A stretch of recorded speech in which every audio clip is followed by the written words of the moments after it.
we're talking about empowerment. Just recently, I don't know whether you saw it. Of course, I'm sure you saw it. Kano State governor empowered a few hundreds or thousands of people Billions. with marriage.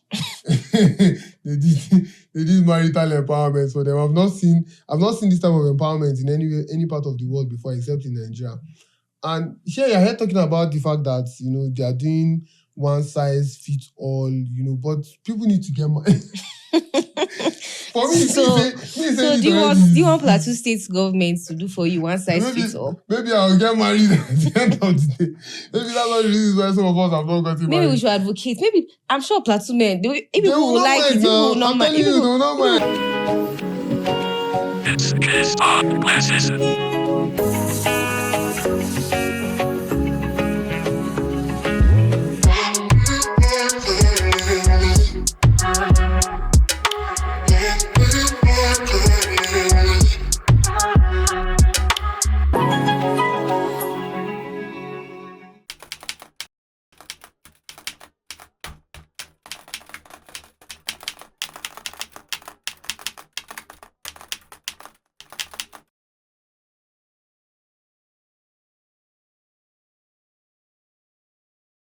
Hello guys, what's up? Welcome to another amazing episode of the Distant Glasses podcast. We're back here again in the studio. It's an amazing evening and we're here to create content for you guys to enjoy at your homes, your gyms, wherever you listen to us from. It's the Distant Glasses podcast. My name is MC Muse and I want to welcome everybody here that is tuning in to watch us on YouTube and on Spotify. Of course, first of all, I'm going to tell you guys to please subscribe to this YouTube channel. And if you are listening to us on Spotify, please do well to also follow. So today, on this episode, we have an amazing guest that is here with us for the very, very first time. So going through her bio, this is someone who has done so much. And of course, in the course of this conversation, you are going to hear much more from her.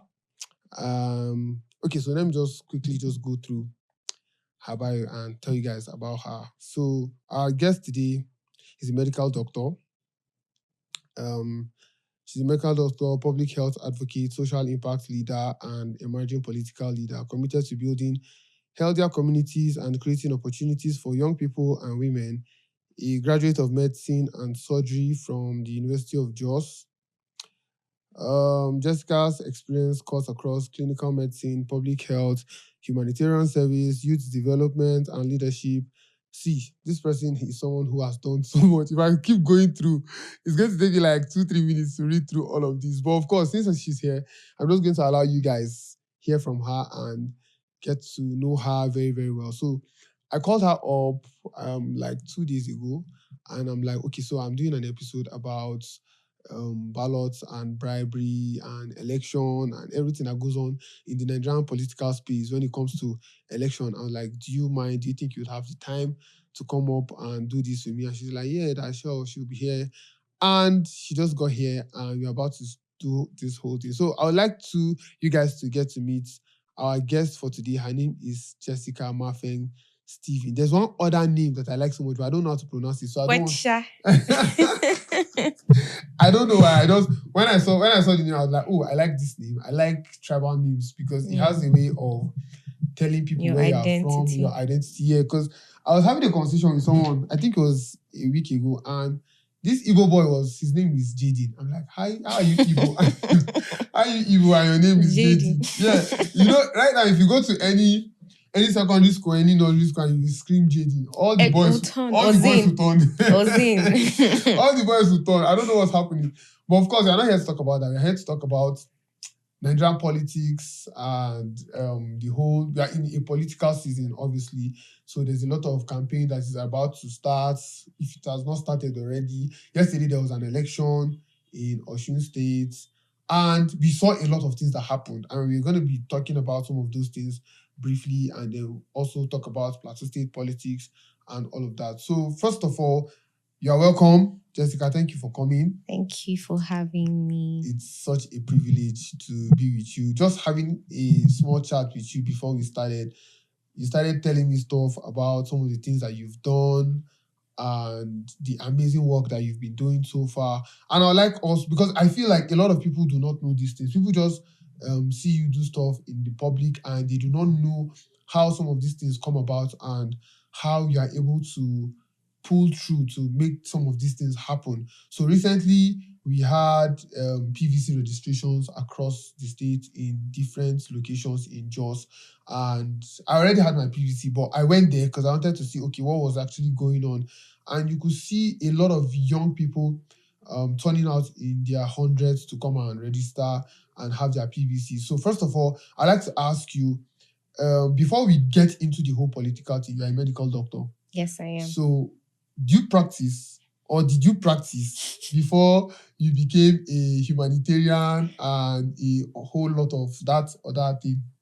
Okay. Okay, so yes, I'm a medical doctor. I went to school in 2015. I finished in 2024. I think we spent 9 to 10 years in school. Obviously. Because obviously Nigeria happened to us, not because we were dumb or not smart. Nigeria happens to everybody. So yeah, we spent up to 9 to 10 years in school. For how many years course? For a 6-year course. Okay, We so spent extra 4 years. exactly. Yeah. So we did that, and I finished my house job. I started my house job in Plateau Hospital. I did 6 months in Plateau Hospital, and then I left Plateau Hospital and got a job in Nisa Gerki, Abuja. I worked there for 1 year. Okay. And then it was from there that I am here now to contest. So what happened? Because from somebody who went to school and studied medicine for 6 years and spent, Nigeria said, okay, I think you guys are very, very intelligent. We want to keep you guys for 4 Extra more years. Right? So they kept you guys for 4 more years or 3 more years. How did you transition into the point where you are now in this political space, in this humanitarian work thing? Like, how did it happen for you? What was the whole inspiration behind the whole concept behind, okay, let me do this? Okay. So from when I was a child, I had a special gift that everybody already noticed. I wanted to help. I always wanted to help. I was always looking for an avenue to help the next person. I was always trying to find an easier way for someone else. And that's what even drove me to become a doctor, because when my parents asked me that time, why do you want to be a doctor? I would say because I want to help people, and because when we go, there are times that we'll go to the hospital and see that people were not able to pay their bills. And like, so I'll treat people for free, and so that I'll help people. That was my aim that's why I wanted to become a medical doctor. So when I went into school, I got my admission. But first, even before I did that, when I was in secondary school, I was always coming first 10. I was in first 10 from my primary school. Secondary school, I was also getting good grades. But somehow there was a comment some of my teachers made one time. They were like, this one, she cannot study medicine. When she gets there, they will remove her. That I'm not good enough. I don't understand. Somebody that is first 10 in class cannot. Exactly. So because I was always doing other things. I was very social. I would dance, I would act, anything that I could do everything. So they felt like you were too distracted. I was too distracted. So they said this one cannot be a doctor. Other people, when I got the admission, and some of my mates at that time wanted medicine too, but they didn't get it. They made statements like, these people deserve it more than I did. And then they know that in 100 level, 200 level, they'll kick me out of medicine. So that was also something that spurred me. I wanted to show them that anything I put my mind to do, I would actually do it, and I'll do it very well. But at some point, it was not the anger anymore. It's just I wanted to do it. The passion kept me, exactly. So when I was in school, for my 200 level, I started working with WHO. I got a job with WHO. I didn't even want to go to the nitty-gritty of how I got that job, but it was if I tell you how it was, but I got a job with WHO. I didn't even tell my parents at that time. I got a job. My first job, they sent me to Shandam. I think I was just 19 years old. I was like, how will I go there? Wait first. At what age did you get into school? I got Was it, wait, you got the job after medical school? No. or what? When I was in school, I'm trying to tell you this. I started when everything I'm doing now. I started when I was Wow. in school. So at 19, I got a job. They sent me. We did LQAS and LQAS survey for this. Yeah, LQAS survey, and then I was sent to Shandam. I was the only one that went to Shandam, and I was supposed to go through all the primary health cares in Shandam. So all the other people didn't go or what? No.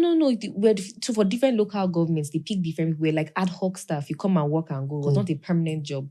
So we got that job. And when I got that job, interacting with people, I just knew that I didn't want to do clinical medicine. I knew that I wanted to do something that entailed community, people and meeting people. Then I did that. And then subsequently, I got more jobs in WHO. I went to BASA for polio eradication and all. Then in that same 200 level, I started my NGO. It was at that time called ICAL, In Christ and Living. I remember the first thing was I went to an IDP camp, this House of Recap at British. First of all, I was like, we have somebody in passing said something about IDP camp. I said, we have IDP camp in this just, I want to go and see. And then I go there and I see that the children, it was around that December time, November, December, and it was very cold. And they didn't have sweaters. And I just went and I started begging people, telling them that please, can they give me sweaters that they're not using and all that. We started gathering all of those things. Before I knew, people started sending money, sending provisions, and then we started giving them at British. That's House of Recap. And I was like, wow, people actually give me when I ask them. I said, okay, that means I can do more things. He's not asking for money. I said, okay, I can do more things. And then I started doing that. At around that time, that's when I started my cleaning company. So my cleaning company was what I was using to fund my NGO because of how much I wanted to do something different. And when I was in school, people used to make comments and call me like women leader. And if you want to win an election, meet this girl, she will fight for you. And I was so proud because when I was in school, the first JUMSA president, that's the Jos University Medical Students Association, the first female JUMSA president, I fought for her to be there. I fought for her to be there. I said, no, she's a woman. We can also lead too as women. And then she got that. And then when I was still in school, that's when I started the PVC registration, around 2023-ish. I started, when I was doing my NGO thing, making my reusable pads, doing all that. I went to secondary schools and then I found out that there were times I would go to these schools and there were many kids that were more than 18 that were still in school, but they didn't have PVC. And we're teaching them about politics too. So we got to do that. And then I started working. I worked for these governments, funny enough. I was doing a lot of PR. Let's not get into that, but I did a lot of work. So that opened me to the public. I was very known because I stood for something. During NSAS, we're like 10 or 15 that started gathering people. All the many people that came, it started from very few of us that went to House of and all that. We went there and then So everything just had a way. It was just coming. And as it was coming, I was doing everything I was doing with medical school. So when I finished for medical school, I'm like, okay, now I would properly face the things that I like. So, yes. Okay, so about the whole PVC registration, how exactly did it happen? So you went to do your own PVC, or you want to change something in your own, I think your date of birth. You told me something about that. Yeah. And so how did it happen for you? So what was the point where you felt like, okay, let's get this thing rolling? So in 2023, 2023, I can't remember exactly. I went to change my date of birth. It was not correct. Date of birth on my PVC. And when I went there, the INEC staff were very friendly to me. Oh, like I was seeing what they were doing before I knew it. Because I'm a very jovial person. I can sit down, I can make a friend. It's very easy for me to make friends with people. It's not that deep for me, do you understand? If I enjoy a conversation, that is it. And so I started talking to them. And before you know, we exchanged numbers. And when I was like, when I went home, people were saying, is PVC change? I was like, what can I do? Then I now noticed that, so when I told you earlier that I was teaching politics too in those secondary schools, I now found out that most of them didn't have their PVC. I was like, okay, you know what I'm going to do? I'm going to liaise with INEC staff, and I'm going to make sure that these kids get their PVC. But the problem was now that INEC doesn't open during the weekends. They only open during the weekdays. And during the weekdays, they're in school, so they can't even go and get their PVC. I say, okay, you know what? I'll talk to their teachers. During their break, I'll bring them during their break and take them to go and register for their PVC. And I found out that I could liaise with their principal, and then they were allowing me take them to go and register. I said, oh, nice one. And then I said, you know what? I made a commitment. I said, everybody that I know that is my friend must have their PVC. I say right now, my status, everything. I say, if you don't have your PVC, come and meet me. I'll make the process easy for you. You will not make line. You will not join queue. I just kept on saying. And at that time, I was able to register over 300 and something people. And then that's for pure and something people that were not kids, not the children. So if you add the children. Wait. So apart from the kids, yes, adults that didn't have. So wait, you're saying, you're telling me that in your own, let's say in your contact list, you have like over 400 people. Or people around your space. That most of the people that are around me, I got their PVCs for them. Guys, that's bad. Please, so let us do better. So one of the people, and I always fight them. If I see my friends, I say, "Do you have your PVC? Hope you have your PVC." I always fight them. So that's how I started with the PVC thing. Then coming to this year, I told myself it's something that I'm already known for. People already just reach out to me randomly. Oh, Jessica, I need to do my PVC. How can I do it? So they think, yes, PVC madam, quote unquote. Yes, PVC madam. So I'm like, oh, don't worry, just call me. I'll tell you when. If I'm not even going there, people even say, please, I got your number from this. I need to get my PVC. My friend needs to get PVC. I was like, okay, don't worry. When you get to INEC office, call me. People even say, asking me that, do you work with INEC? To be honest, when I saw you that day in Cruise Yard, I just assumed that, oh, maybe you're INEC staff. I had to tell people, I don't work with INEC. I'm just very passionate about, when people say power belongs to the people, I'm a very strong advocate of power belongs to the people. And the people, we have our rules. Everybody has their role. Your role as a citizen is to have that permanent. Whatever happens, whether it is rigged or not rigged or whatever happens, have the PVC first. That's the power that you have. So have it first. So it's crazy when I see that people don't have that. So coming to this year, I'm like, okay, election time is close. I went to INEC office. Obviously, they are my guys now, and I'm their help. I'm the bridge between the people and INEC. Yeah. So I meet them and I tell them, okay, this is what it is. And then I drew a map of how I think we should. So we started at Cruise Yard. We were able to register people in their thousands because we went to Cruise Yard. From Cruise Yard, we went to Kuru. From Kuru, we went to Gale. From Gale, we went to Kavom. From Kavom, we went to Do. From Do, we had the finale at Tiger Bar. So 6 days of actively registering people. We made sure that we put that message out. And the thing is, I don't do it alone. If you notice, so that's why I say, when there's a will, there's a way. All those people that you see that were wearing the ICA shirts, I didn't pay them a dime. People just say, you know what? That is to show you that people even want Nigeria to be. There are many people that want Nigeria to be better. There are many people. When people say that youth are this, it's youth that did. It's a youth. All of us. We didn't have any old person with us. We're all youths. And we're able to pull this off. In Nigeria, the definition of youth is different because I can remember one politician that was calling someone like Peter Obi a small boy. So when you are saying youth to them, they don't see it in that perspective. Yeah. Just on the lighter note too. So we're able to do that, and we got a very good turnout. A lot of I see people randomly on the road. And they just come and hug me and say, oh, you helped me to get my PVC. And it's very fulfilling for me. Do you understand? That even if that's our hope, you are able to give hope to somebody that the country can be better. So for me, that was, and it's something that I don't intend to stop. So my NGO, I do Community Aid Africa. That's what we use for all of this.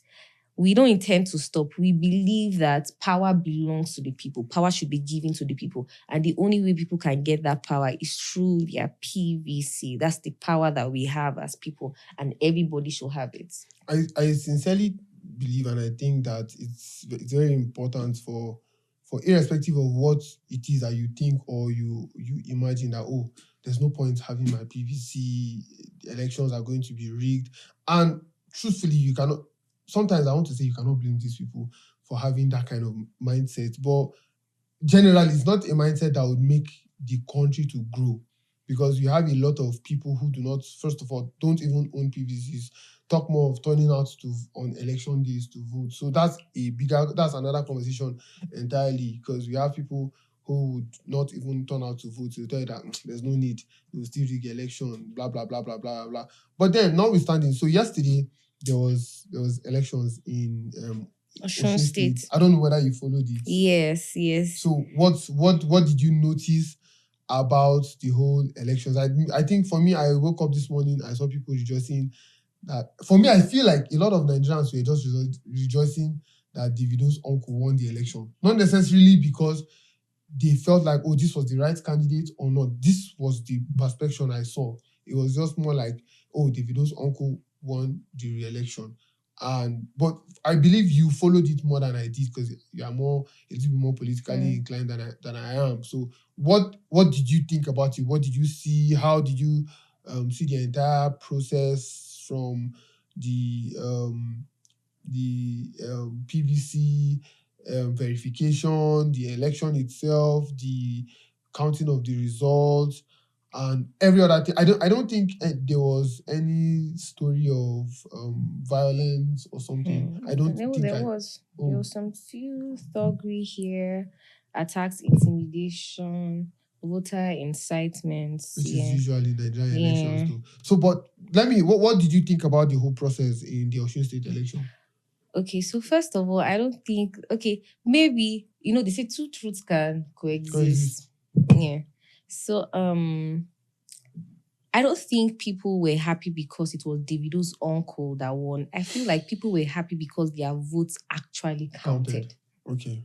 So regardless of whether it was Davido's uncle or not, it was their candidate, and they voted, and they were happy that the votes counted. So for me, it gave me some hope that our votes can actually count this thing can work. It can work. It can work. So it was, for me, it was hopeful. It was a hopeful story for me.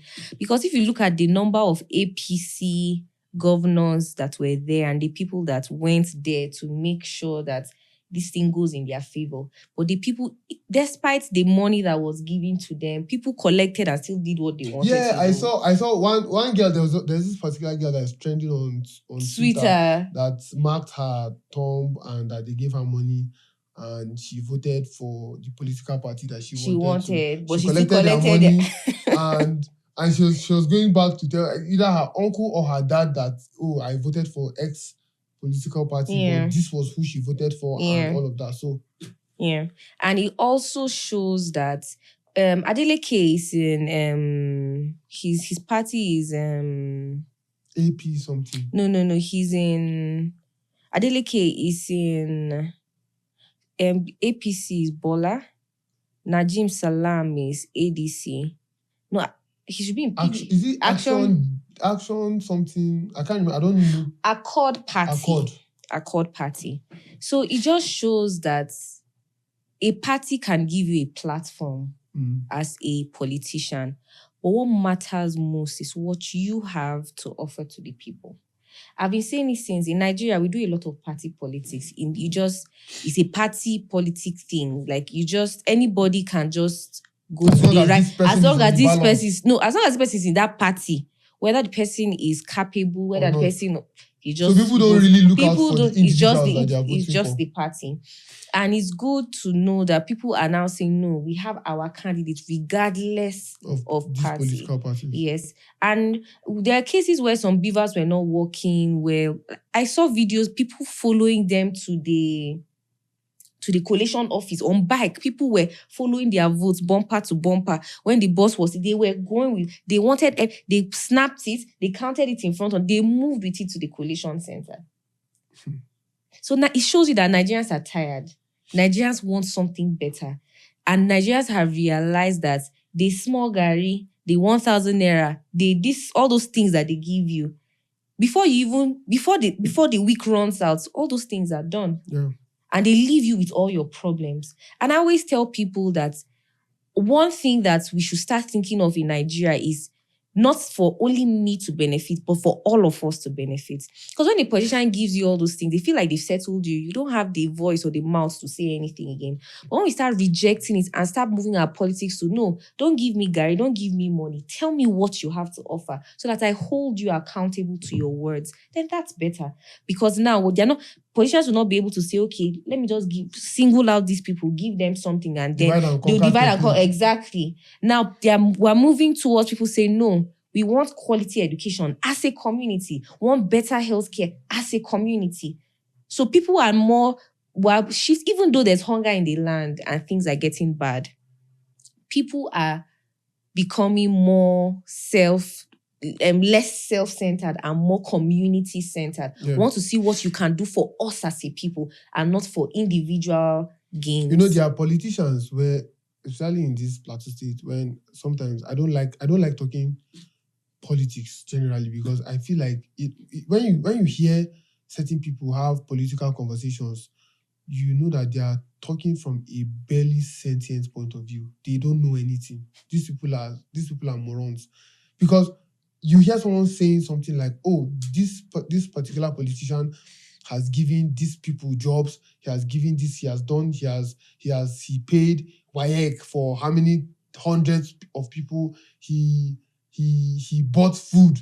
And I'm like, is that why we elected him to public office? Am I putting you there so that I can give me a job? I don't need you to give me a job. Yeah. What I need you to do is to do your job. Don't give people jobs. Like, you hear people praising politicians for doing let me use this word, the bare minimum. Like, you're not even doing what we are asking you to do. So it's more like they leave the work that they are supposed to do and they focus on, small sharing incentives, crumbs to people and giving them little incentives. And then they are now being, you see people clapping for them and cheering for them for doing some of those stupid rubbish. Yeah. And I'm never up for it. I'm like, don't do this. Do what is expected of you. Yeah. Like, build roads, give people security, give people good health care, give people electricity for them to be able to work and do stuff. So that's like the most important. And I'm happy that I can see people waking up to these realities and, people holding them accountable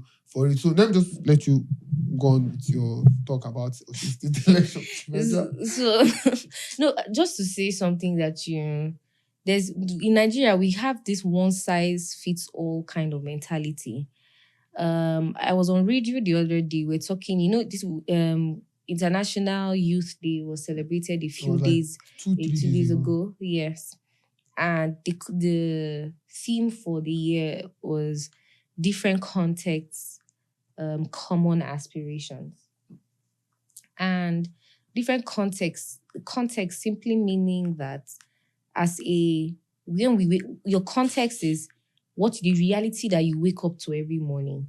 And common aspirations is that despite our different realities, all of us individual young people not starting on the same line, our goals are similarly the same thing, right?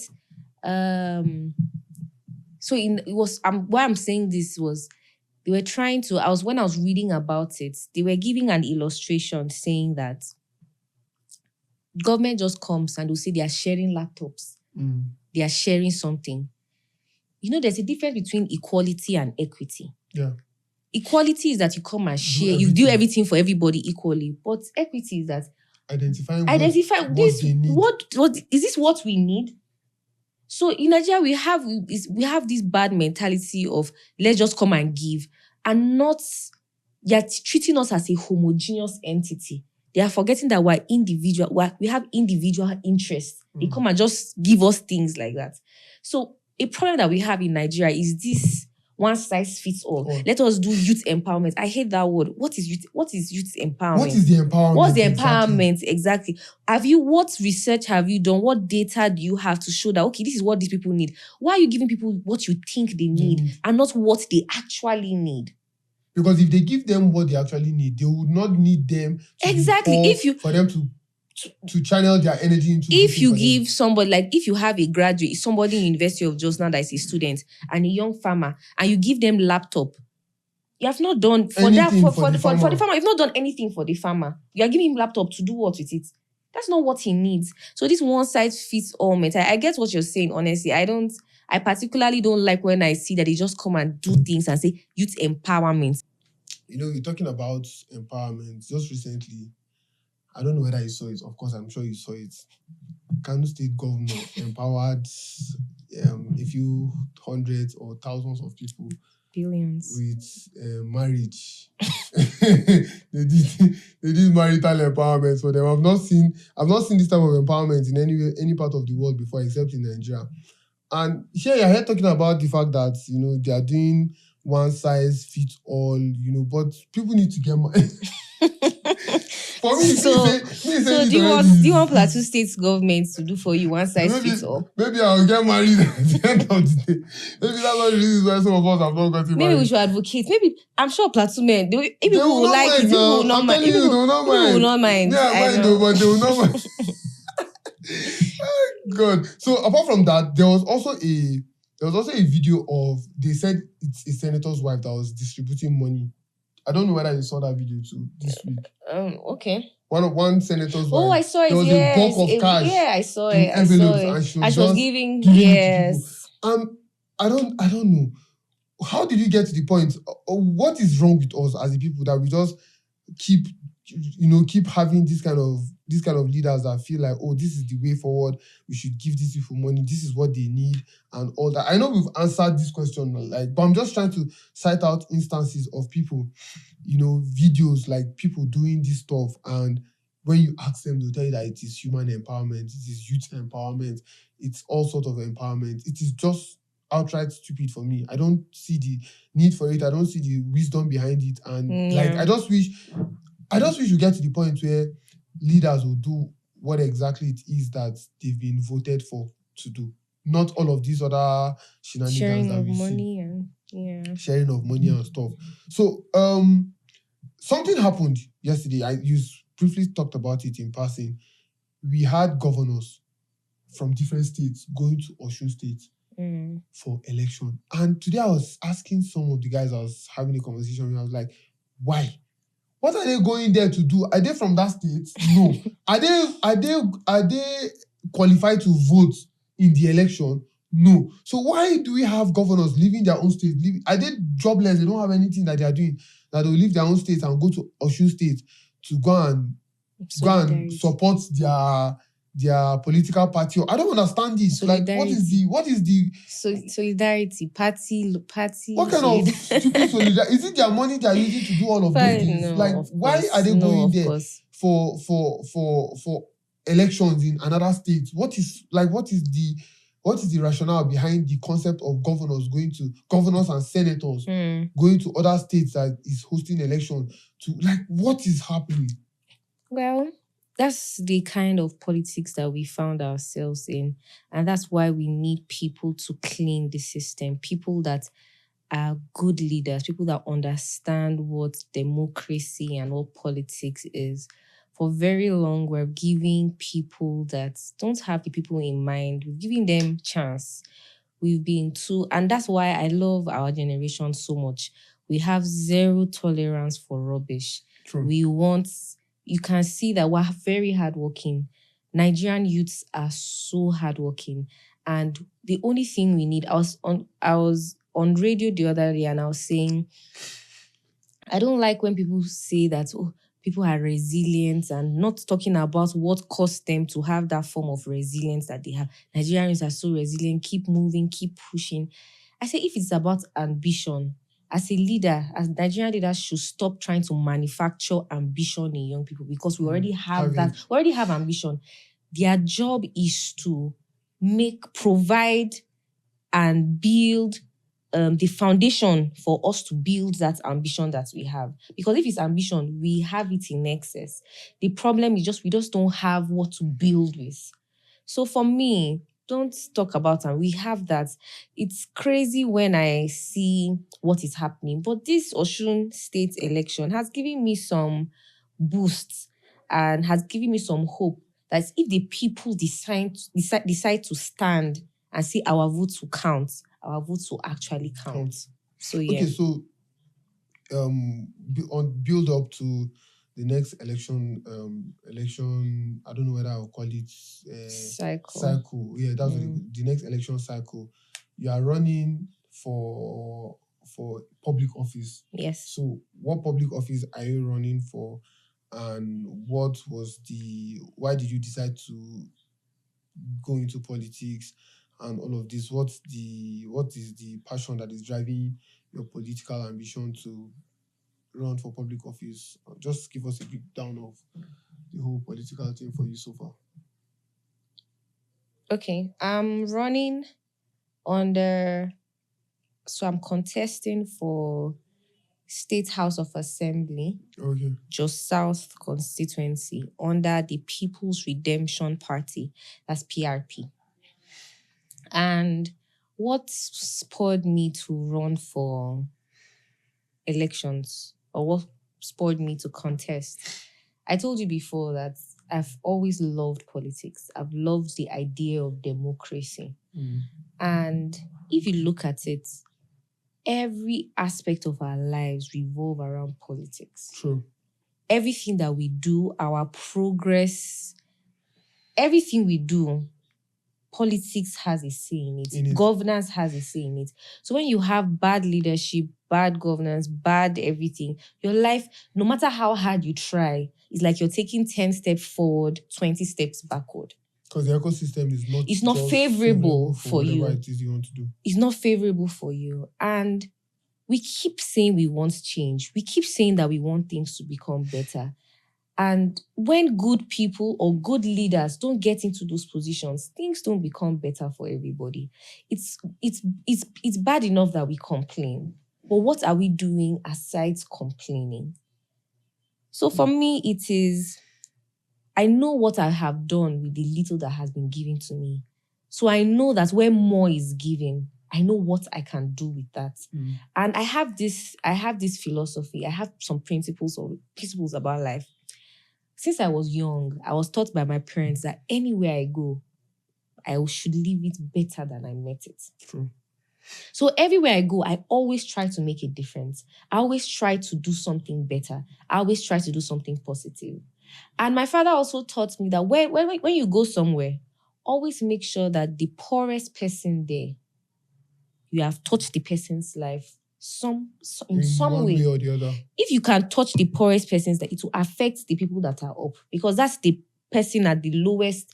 That's the person on that is at the lowest in that hierarchy. If you can do something good, it will affect the other people on that chain. So for me, it is, we need better. We need a better country. We're very hardworking people. It pains me so much that in 2026, we're talking about quality education. We're talking about water. We're talking about things. People are building robots. Things that should have been given to us. And it's not that we're a poor country. God has blessed us with natural. God has blessed us and equipped us with a lot of things. But it's just that we don't have good leaders that are harnessing all these things that God has given us to the betterment of the people. And I used to tell people I'm like a pregnant woman that is waiting to deliver something. It will sound funny to you, but do you know when I see things going wrong, I can't sleep well at night. It's as if something is biting me from the inside.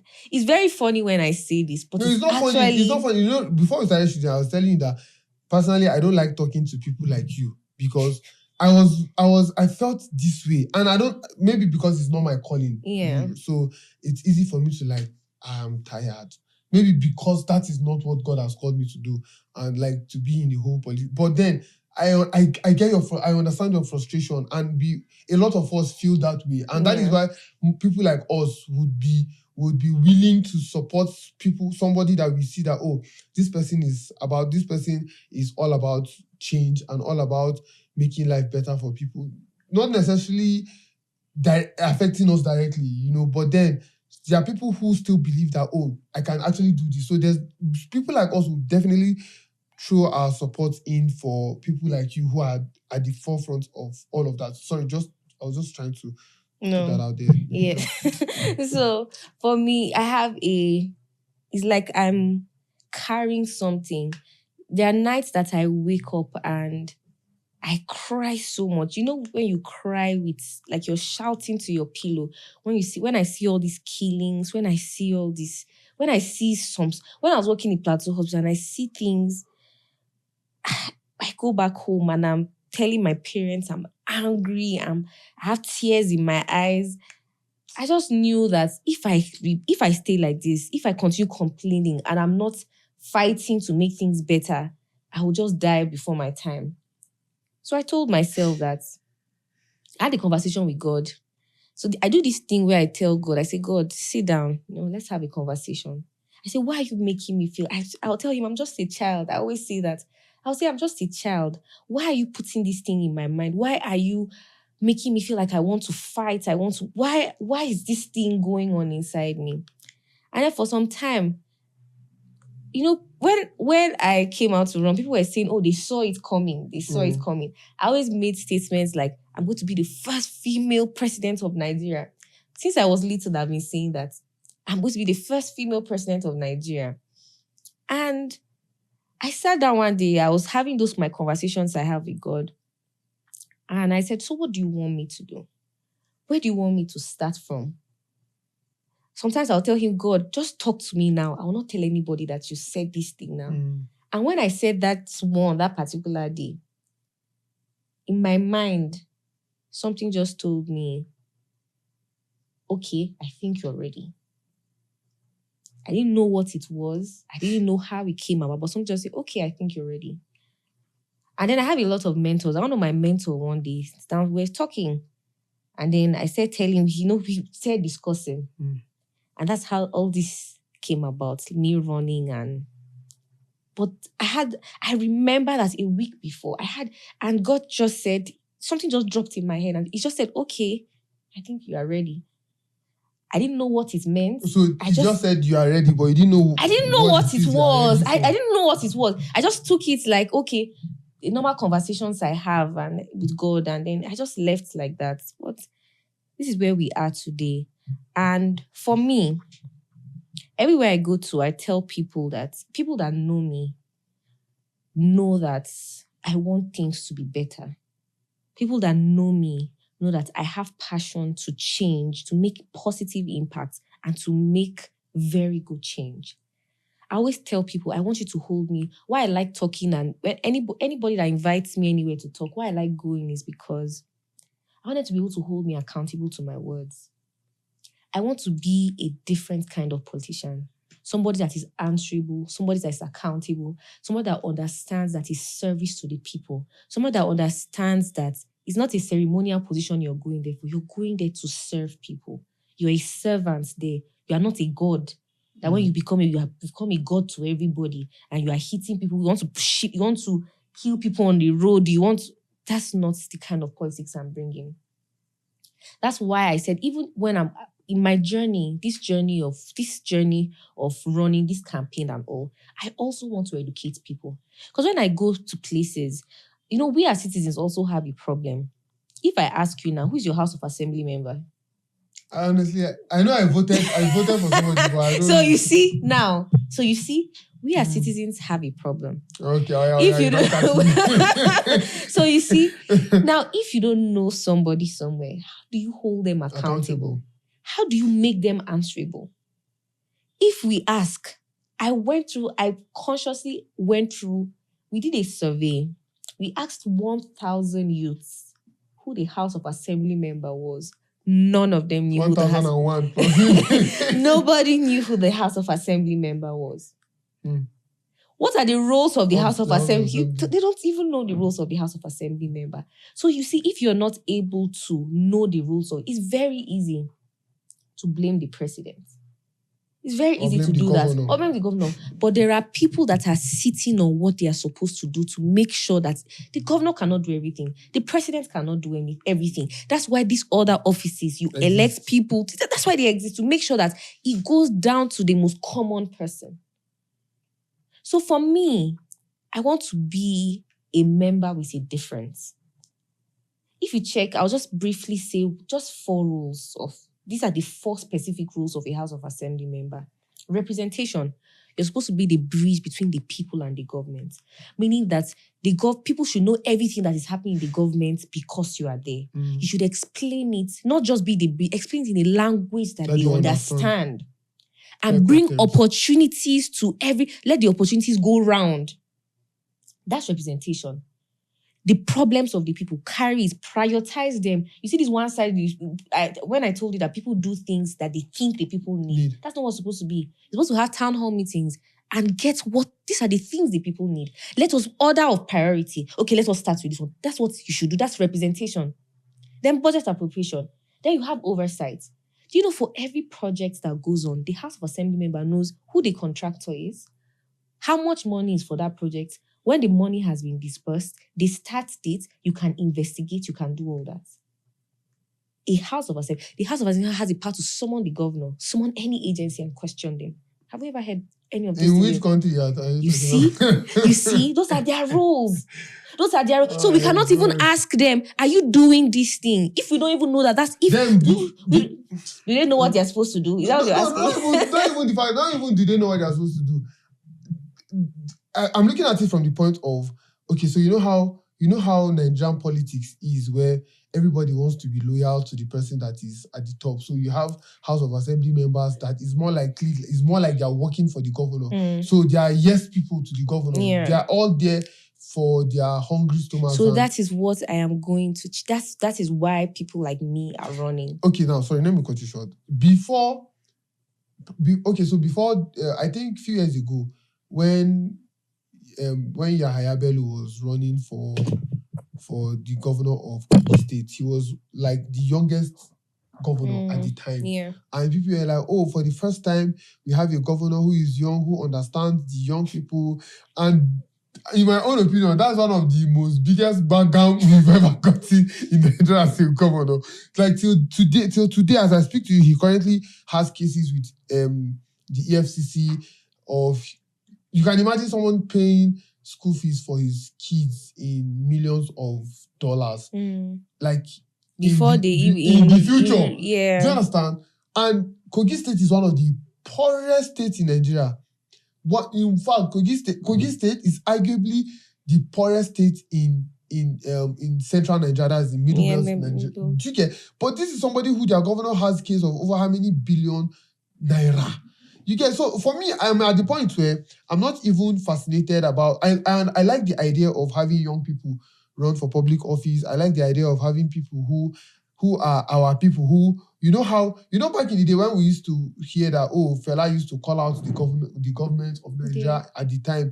They were his age mates. There were people who he went to school with. You understand? So because a lot of us were not alive during that period, so we didn't really understand how it was, because Buhari was almost similarly the same age with him, so it was easy to call him out. So we grew up in the time where we saw the disparity between the governors and the senators and the president, with the age gap with people. So it's quite difficult for you to expect people to just randomly call out the government and all of that. But now we have a system where we have younger people who are going into public office. So someone like you, if you go into public office and you begin to misbehave, people like us can call you on the phone and like, we don't understand what is happening. If you like, we'll carry police and come and arrest. Do you get? So, but the point I'm trying to make is that we have people who are young, who are our peers, and they are in this public office. So it's easier for us to call them out. However, I'm not so bedazzled with the idea of, oh, this is a young person. For me, I just want anybody that is going to do the right thing to do the right thing. I don't really bother about whether it's young person or old person.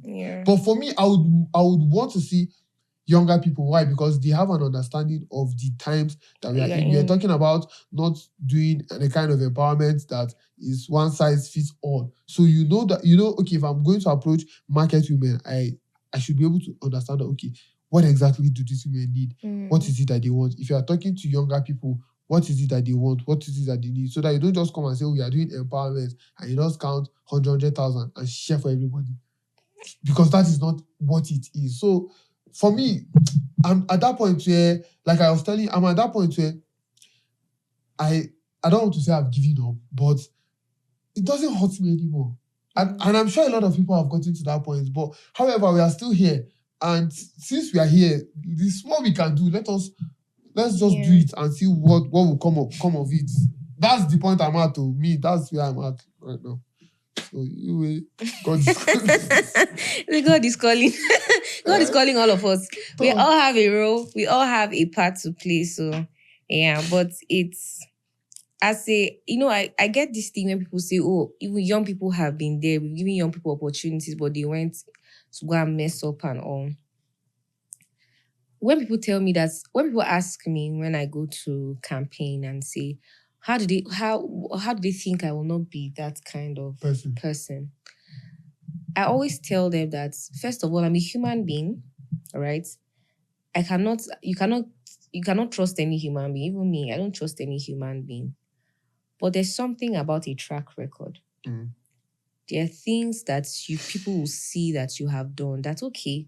Even in the person's nothingness, they were able to do this. I think that if they are given something more, they will do better. Right? Am I saying that there won't be times that I will fall short? No. But that's why I always tell people that's why I like to talk, so that people know my plans. So that when I go there and I do something that I'm not supposed to do, you can see, you can hold me accountable to my own, but you said this, but you said that, but you said this. And I also I'm grateful for the family and the friends and the mentors and the people I have around me. They don't give me room to do rubbish. Let me just put it like that. I have my father, my mother. From the day I told my parents I was going to run, my father said, I hope you know that we're going to be your biggest critic. We're going to be, if you try to do anything we are going to be the ones to pull you down from that place. I have my friends that will tell me, when we're campaigning and I hear what they are telling people, they say, don't worry, vote for her. This one, if she does anything, we'll enter the office and beat her in the office. And they say all those kind of things. So I'm surrounded by people who keep me accountable and tell me the truth and tell me that this is how this thing is. So Jessica, I have friends, my team members, we fight. It's just for us to exchange punches. That's the only thing remaining.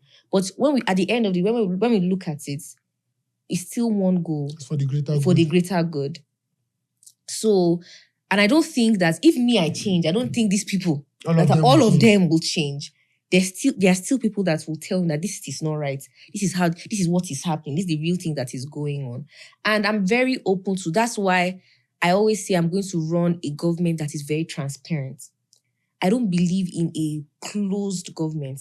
I believe in town hall meetings. I believe that people should be able to come out, and no matter how painful it will be for you as the leader, people should come and air how they feel. What is wrong? People should be able to speak. That's why I say government is service of you are a servant to the people. It's like they are the ones paying you salary. They are the people that are your organs, like you receive from them. That's what it's supposed to be. And I've sworn and I've promised myself that I'm going to be a politician with a difference. And for me, I'm building a legacy. I want that in 2000 or 2200, they will say there's somebody, a Jessica somewhere. She has died many, many years ago, but there was no politician like Jessica. The way she did it, no one else could do it that way. She ran a government that was transparent, that was accountable, that was answerable. And because of her, people had a voice, people had hope that Nigeria would be better and see where we are. To be very, very honest with you, Bao, you have great plans. And of course, from having conversations with you, I know that you are somebody who has brilliant ideas and, have a lot to how certain things are going to be done. However, I'm going to say this. people who have been like you before, who came out to run for public office and have said the same thing that you are saying, they are not making it easy for people like you right now. How do I mean? Okay, so now currently we have a governor in Plateau State. I'm from Plateau State. I'm Mangu. We have a governor that if you see okay, so I'm so happy. First of all, I'm even happy that I'm the one saying it, right? Because I campaigned for Governor Caleb Mutfwang. Now, I don't belong to any political party. I don't own any registration that is connecting me to any political party. And a lot of people will say that, as at that time, they'll say, is it not because you're Mangu? Is it not because the governor is from your local government and stuff? I'm like, I don't give a bloody hell about where he's from. I just feel like this person understands what should be done, and this person was willing to do it at the time. And as at the time we voted him, we could see a lot of changes and stuff. But all of a sudden, when you switch political parties, a lot of people started to complain about the fact that, we don't understand what this person is doing anymore. We don't, this and this and this is going wrong. If on my social media recently, I made a video about how Ministry of Environment and PEPSA, we don't understand what the rubbish they are doing. There's trash can, there's bola everywhere. Just before government house roundabout here, there's one place, one ditch they throw trash. And it has been there for years. It smells. If after Shinko Junction, there's one other place by the left side of the road where people throw trash there. Like, I've been talking, and the point I'm saying is people like this don't make it easy for people like you. So it's very difficult for people to come and want to support this kind of new politicians and stuff. So I don't know how you are able to do these things. I don't know how you are able to convince people, how you are able to coordinate them. I believe that God is going to grant you the wisdom, child, to do all of that. However, Nigerian politics, we know how it works, right? When you tell people that you want to run for public office, the first thing that comes to their mind is that, you have money to spend. Please, Jessica, do you have money to spend? do you have, because this guy ran for public office. I think it was a few years ago, Tony Cole in what's that state? Is it Cross River? I can't remember. Yeah. And he was saying in a podcast that if you want to be senator, there's a particular figure, or if you want to be governor, there's a particular figure that you must have. First of all, in your account, before you can now start talking of buying forms and all of that. Of course, I know that the forms are not even cheap to start with. So, Jessica, please, do you have money? Do you have that kind of racks? Do you have, maybe you have 1 billion that you kept in one this thing, so that we'll know, let us know how we are going to start doing this campaign now. So first of all, I don't have any money. I'm a civil servant. How much is my salary? But we have civil servants that have salaries and they are driving cars that you cannot understand, that we don't understand. When I came, I told you, when we were talking before now, I told you when there's a will, there's a way. Okay. When there's a will, there's a way. I don't have money, but I don't want to sound overly religious, but I'm a firm believer in God. And somehow, anything that I put my mind to do, God funds it. True. God has raised men for me. God has raised people. And I always tell people, you don't need this thing you just need few people to believe in you. You just need few people to believe in you. And God has blessed me with the gift of men. I sit down some days and we finish having like a meeting with my campaign team. They are saying this, we have to do this, and we draw up a budget. When I look at it, I'm like, God, how? Where this money won't come from? And before I know it, that money comes. Because there are people that believe in me. And these people, it's not just I think remember when I told you I had that conversation with God and he said, okay, you are ready. I prepared myself for this.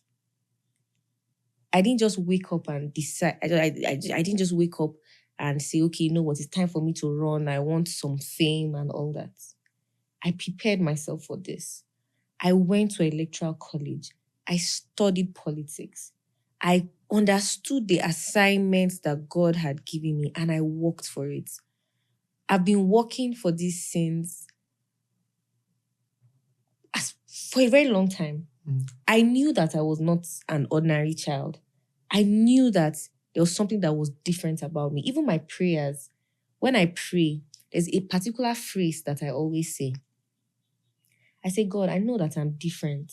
I know that you've made me outstanding. I cannot feel it now. I cannot see it now. But you shall know. I know. And I know that when that time comes, I will feel it and I will know it. I'll tell him, God, give me... I'll say, I've opened my hands to you. I know that there's something you're going to use it for. I don't know what it is, but my hands are open. I'll use my eyes. I'll talk about my eyes. I'll talk about my mouth. I'll talk about my ears. Say the prayer, and then I go. So it's not something that I started doing now. It's something that God had already deposited in me. So the funding, when I go and talk to people, it's very funny, but anybody I talk to, the first thing they tell me, they say, there's something about you. I don't know you before. I've not seen what you can do, but I believe in you. I believe that you have something to offer. If I just go and I speak, I say, you know what? I'll help you. You know what? I'll support you. And that is how it has been for me. I walk into rooms and people just see me and say, there's something about this girl. I just talk for 2-3 minutes. There's something about, you know what? I'm going to support you. You know what? There's something that you can do. This girl, you are going somewhere. And just like that. So I don't have $1 billion stacked up somewhere. You own dollars. You're talking naira. You are talking dollars. I don't have 1 billion. I don't have no. I don't have $1 billion stacked up somewhere. But my father is the one that created that $1 billion, all the money in the world. So he has kept it for me. So whenever I need it, he will find a way to remove it and give it to me. And please, maybe when we finish this shoot, Karis, you get budget. You don't say, father. Bring your budget. Just bring it. Once I talk to my father in the night, by tomorrow you have that money in your account. So yeah. Honestly, it's fun doing this with you, having these conversations, and you specifically gave me an assignment to do because you asked me a question and I couldn't answer, and I'm going to try and go and make my own research, find out who are the lawmakers in the State House of Assembly. Because truthfully, I think I checked out of Nigeria a long time ago. So before I used to keep tabs with current affairs, who is governor, who is president, who is senator, who is this, who is commissioner, who is minister. But at some point, I just totally checked out, and I was unbothered about all of these things. I think since 2015, I checked out of Nigeria since 2015, but I finally checked out in 2020 after COVID. Because after COVID, I was like, no, we are not ready in this country. However, what you're doing is a great work. It's so much work. I cannot even believe that, because sometimes I see people who have certain passion, they have certain goals, and I'm like, God, help this person, because I know that I have my own goals and I have my own passion, and they are very, very big and very, very huge as well. But there are things that I look at and I'm like, this is something that, humanly speaking, like, it is achievable. But when I see what other people are doing, and I know the adversaries that they have to fight and some of the things that they have to do to get to the point, I'm like, this is so much work. And I really want to encourage you. I will keep supporting you, and we'll keep pushing the whole thing. Please talk about your political party. Let the viewers, if you are in Just South, say it's Just South people. Just South, PRP, People's Redemption Party. Campaign chairman. Honestly, it was a good one. Thank you for coming. And I hope the next time you get to sit on this chair, that time you're already honorable. Amen. So that you are coming. I'm coming with You are the billions No, for you. I don't want to collect Nigerian billions. I'm not interested though. Please, I don't want. It was nice doing this with you. Thank you very much. So Thank guys, you for having please me. subscribe to the YouTube channel and see you guys on the next one. Have a nice evening. Bye-bye. Bye.